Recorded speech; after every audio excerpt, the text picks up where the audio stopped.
انسانیت مہم کا سلسلہ شروع کیا گیا ہے۔ میں دعا کروں اللہ تعالیٰ سے کہ اللہ تعالیٰ اس سلسلے میں انسانیت مہم کو اپنے مقاصد میں 100% کامیاب فرمائیں اور انسانیت کو پھر سے اس کی معراج نصیب ہو جس کی وقت دار۔ حضور اکرم صلی اللہ علیہ وسلم کا اسوہ تکریم انسانیت کے حوالے سے بے مثال ہے، لازوال ہے، قابل تقلید ہے، لائق تحسین ہے، اور آپ ہی کا وہ اسوہ ہے جس پر عمل کرنے کا مطالبہ ہے، اور آپ کے اسوے پر، آپ کے بتلائے ہوئے طریقے پر اور آپ کے برتے ہوئے طریقے پر اگر عمل کیا جائے گا تو انسانیت کی قدریں بحال ہوگی، انسانیت کا احترام قائم ہوگا، اور کمزور ہر طرح کی بے شمار مخلوقات ہیں۔ اگر ہم زمین اور اس کی پستی کو دیکھیں تو یہاں پر اللہ تعالیٰ نے ہزار اقسام کی مخلوقات پیدا کر رکھی ہیں، اور اگر آسمان اور اس کی رفعت و بلندی کو دیکھیں تو آسمانوں میں بھی اللہ تعالیٰ نے بے شمار مخلوقات اپنے پیدا کر رکھی ہیں، لیکن تمام مخلوقات کے درمیان میں اللہ نے جو سب سے خاص مقام اور امتیازی شان اگر کسی مخلوق کو عطا فرمایا ہے تو حضرت انسان۔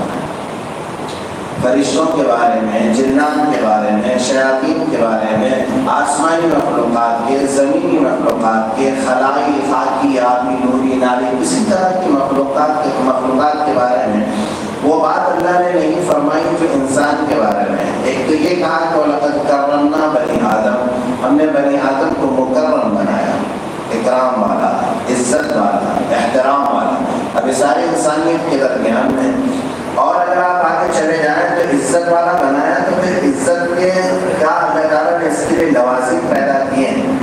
اگر اس کو دیکھا جائے تو وَلَقَدْ كَرَّمْنَا بَنِي آدَمَ وَحَمَلْنَاهُمْ فِي الْبَرِّ وَالْبَحْرِ وَرَزَقْنَاهُمْ مِنَ الطَّيِّبَاتِ وَفَضَّلْنَاهُمْ عَلَى كَثِيرٍ مِّمَّنْ خَلَقْنَا تَفْضِيلًا۔ کہ یہ انسان پوری کائنات کے اندر عنوان کی حیثیت رکھتا ہے۔ اللہ تعالیٰ نے زمین کے اندر خشکی ہو، تری ہو یا بحر بر ہو، یہ ساری مخلوقات کو انسان کی خدمت میں لگا دیا، ساری دنیا یہ خادم اور انسان کو مخدوم قرار دیا۔ یہ تکریم کی اللہ تعالیٰ نے انسان، یہ تکریم فرمائی اللہ نے کہ پوری کائنات کو خادم بنا دیا اور انسان کو مخدوم بنایا۔ اور کیوں بنایا؟ اس کی وجہ اللہ تعالیٰ نے بیان فرمائی ہے سورہ بقرہ، وَإِذْ قَالَ رَبُّكَ لِلْمَلَائِكَةِ إِنِّي جَاعِلٌ فِي الْأَرْضِ خَلِيفَةً۔